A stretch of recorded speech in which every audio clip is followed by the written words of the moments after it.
Pizza delivery is my all-time favorite episode of SpongeBob, so today I want to make it real by delivering free pizza to the homes of my subscribers. But before I can do that, I need to build a giant moving boulder. It's not just a boulder, it's a rock. So I went out and bought a broken down old golf cart and all the items needed to fix it, including a giant engine. Because if you're a SpongeBob fan like me, you'd remember that bad boy had some serious kick. Rocks. Now to get this project moving, I enlisted Ian, an engine expert from the WISE task force. That's our bad boy right there. We got a lot of work. As you can see, our golf cart was in pretty bad shape and we needed to replace the entire engine. You think we can still get it running by the end of the day?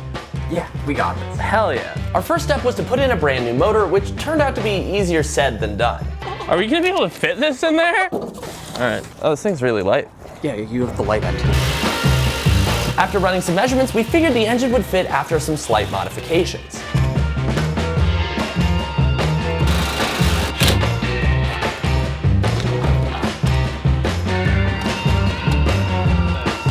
That's huge. The motor finally fit, but getting it running would be a lot more work. Does it need a battery? It will need a battery. Nice! That's awesome! You might have noticed we're working out of a storage locker instead of my usual studio, and that's because this rock is gonna be over 8 feet tall, which is way too big to fit in there. You good? I almost took myself out. I got permission to leave it on the back porch, but since that's an eyesore and it leaves it exposed to burglars and the elements, I'm only allowed to do that for a few days, which means we have to get it as complete as possible in advance. Luckily, with Ian's help, we managed to get it running. There we go. Give it gas. Oh, it needs gas. All right, give it some gas. Oh, that looks like reverse. All right, go ahead.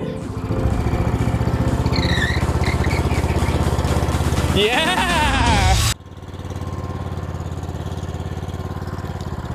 I'm gonna be honest, that was more of like a lawnmower experience. The spring isn't returning. This should be like up here. I see. The engine was running, but because the torque converter was so heavily corroded, it was having trouble sending power to the wheels. So to fix it, we headed to pick up some minor tools. Couldn't we use duct tape for that? No, we're dealing with this.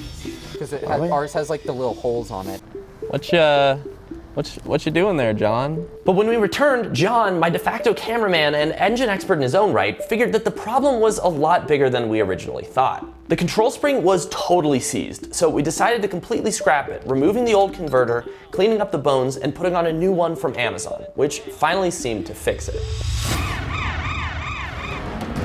Today's video is brought to you by Vessi Shoes. I'm genuinely hyped on these shoes, and I've been recommending them to friends for weeks now, but I'll be honest with you, I was a little bit skeptical at first. I have really high standards for shoes because I live a pretty demanding life. So I committed to wearing Vessis for the past 2 months non-stop, and I'm happy to tell you that the new Stormburst are one of the only shoes on the planet that ticks all the boxes for me. The best thing about these shoes is I just don't have to think about what I'm wearing, regardless of the weather or what I'm gonna be doing. The Dymatex material keeps you cool in the summer and warm in the winter, and even though it just looks like normal fabric, it's completely waterproof. I even washed my car in them. It blasts my feet directly. Look at that.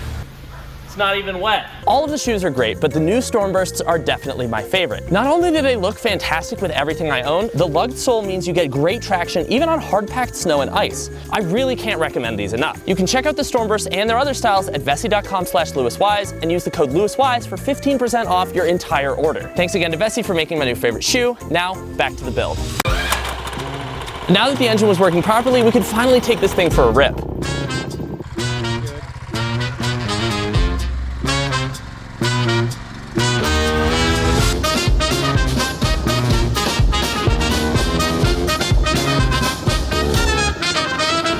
And now for the hard part. How am I supposed to drive this thing once it's turned into a giant rock? In the show, SpongeBob doesn't have any physical control, so while we could extend the pedals in the steering wheel up to the top, that'd look totally lame. I wanted ours to look just like the show, which meant using an RC system hooked up to a specialized set of control motors. There's just one problem. I don't know anything about RC. So we're here in the studio, we definitely don't know what we're doing. We're trying to figure out how this works. We're also trying to figure out how this works. Red goes to red, black goes to black. Wait. White goes to red. Green goes to black. I've still got nothing. Nothing is happening over here. Probably these lights mean something on this. I'm not 100% sure. I am 100% sure that I don't know. Okay, we've no idea what's going on. Did you figure that out? I'm assuming that it's part of this situation here. It's not. No. These two things are different? Yeah. They're separate. And just as I was gonna throw in the towel, we found Ross. Ross is here to make it so that we actually know how to make things work. Ross is an electronics genius, and once he showed us how our motors actually worked, we started integrating them into the build. Trust me, this is a good idea. We're gonna try to take the steering column off of here. Mythbusters makes it look easy, but it turns out RCing a real car is surprisingly complicated. Every motor we're adding is designed to do a specific job that the driver would normally have to do. This collet is geared to connect to our Prius steering motor so that we can turn the wheels. This bracket makes it so our linear actuator can reliably press the brake pedal, and an aluminum frame holds everything securely in place. We still need to write code to control it remotely, but first we had to make sure that it actually works. Okay, so we've got all of the motors and stuff hooked up. So the next day, what we're gonna try and do is see if the wheels turn just by jamming the battery straight into these. Looks good. Joint's looking nice and strong too. Let's go. We did something that actually works. And with the golf cart now working, it was time to turn it into a rock. So we bought this tree stand, which is normally for hunting, and this is gonna eventually have to get connected to this. Problem is, this won't fit in there when it's on top of that. It will, I think, vertically fit in there if we take the bottom part off. It's still gonna be scary once we're driving. We grinded down the pieces to make them easier to weld, and then started sizing up the golf cart to mount the tower on top. Once we started building the rock, we knew it wouldn't fit back in the locker, so we had to make sure we got this right. Yo, this feels pretty good, dude. Now that it doesn't fit in the locker, we have less than a week to finish it, because my makerspace said that it has to be totally gone by next Sunday. And between finishing the outside and getting the RC code working, we had our work cut out for us. We have exactly 1 week to get this thing looking like a rock and being driving. Basically, the way we're gonna construct this is we're gonna use this chicken wire, and the idea is to wrap that around the outside of this, sort of zip tie it on to keep it in place, and then cover that in like a fabric paper mache. These plaster-soaked sheets harden incredibly quickly and leave a finish that's textured just like rock. All right, go ahead. This is next level, this is working. We need to make this look as much like the rock from the show as possible, because otherwise people won't realize it's from SpongeBob and we'll look like idiots. It seems terrifying. That looks so scary. It's so ominous. With almost halfway left to go, it was really coming down to the wire. The paint looked good, but we had to pick up the pace to make sure we'd finish on time. This looks like a SpongeBob rock. Okay. Looked like it wanted to move, so. And in the blink of an eye, it was finally done. After weeks of work, the dream car of my childhood was finally real, and it looked like it was ready to deliver some pizzas. But of course, the real test would be taking it on the road, and to really show it off, we'd have to do it in true SpongeBob fashion. So I'm feeling pretty good about. Oh my God, dude, what are you wearing? You said dress like Squidward. Dude, you have to wear pants, man. Dude, go get some pants on. What are you? We're in public. And with that, we headed off to prove the pioneers right by spreading joy and delivering pizza to my subscribers all over the city. And with wide open road as far as the eye could see, nothing would stop us from completing our mission. Literally, people are coming out of their homes. To prove our rock was just as capable as the one SpongeBob drives in the show, my mission was to deliver pizza to 5 hungry customers across the city. So we started by heading to the local pizza drive-thru where we'd order our first pie. Yo, is this the Krusty Krab? No. We were gonna place an order for a cheese pizza. Like remote controlled or something? Yeah, it all runs off of this. We just gotta get a pizza to deliver to the customer, all right? $20.97. All right, thank you.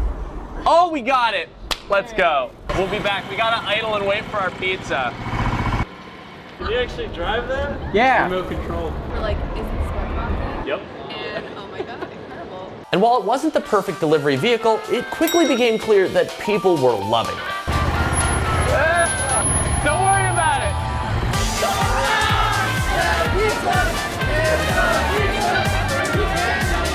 Krusty Krab pizza.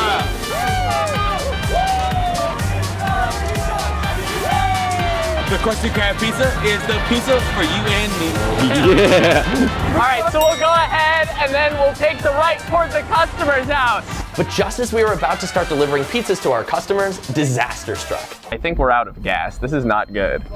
Have the gas can. It goes down a lot. We might have to push this. Go. We just gotta go. I have no gas. We have to go. You have no gas. Is it connected? The motor that controlled the gas stopped working completely, leaving us stranded in the middle of the street. And with night falling all around us, this was quickly becoming a dangerous situation. You can operate the gas from down low. Yeah. Okay, we gotta go, Lewis. Thank you. We gotta go. Hold on. Yo, chill on the gas for a sec. Where are we parked? Should we put it in reverse and then go over there? Throw it in reverse. Reverse? Yeah. In reverse. All right. Gas? Yeah, go for it. Okay, thrown forward. You Drive. You got it? Okay. Oh, massive pothole. We're good. No, we're good. We're good. We're good. Found the street. Okay, I think we know where we parked. You do this and we can eat the customer's pizza, okay? You're gonna need to give it some serious gas. Yup, go, go, go, go, go, go, go, go, go, go, go. Oh my God, that's terrifying. Okay, yup, stop. Woo! With Ian in the cage, we managed to get out of the street. Woo, that could have been bad. We worked through the night repairing the golf cart so that the next day we could complete the mission by delivering some pizzas. The following day, we grabbed our pies, mounted our moving rock, and made our way to the first customer's house, praying that nothing would go wrong. Hello. My name's SpongeBob. I'm here with your pizza. Oh, thank you. Yeah. What about the My the Diet drink. Dr. Kelp? Oh my God. How am I supposed to Oh my God, I'm so sorry. Yo, come here. We've got your pizza. Hello. Did you order a pizza? Dude, we're here with your pizza. And as we drove around the city delivering pizzas far and wide, one thing was very clear. We were making people incredibly happy. Oh my God. It's hard to drive. I would let you drive it, but it is tricky. Here you go, good sir. I don't even think we sell Diet Dr. Kelp. Oh my God, it's actually working. Dude, what? Yeah. Enjoy. This rocks. What's up? It really does rock. Enjoy your pizza. Thanks. Thank you for the pizza. Here you go. You guys are our next customer. Awesome. Thank you. Awesome. Thank you, dude. Adios. See you later. Another successful day. Another successful day. Mission accomplished. Thanks so much for watching. Ian here is actually from the Wise Task Force. And if you want to apply to join, you can do that down in the video description. He also has his own channel, which I linked in the description below. Go check it out. Yeah.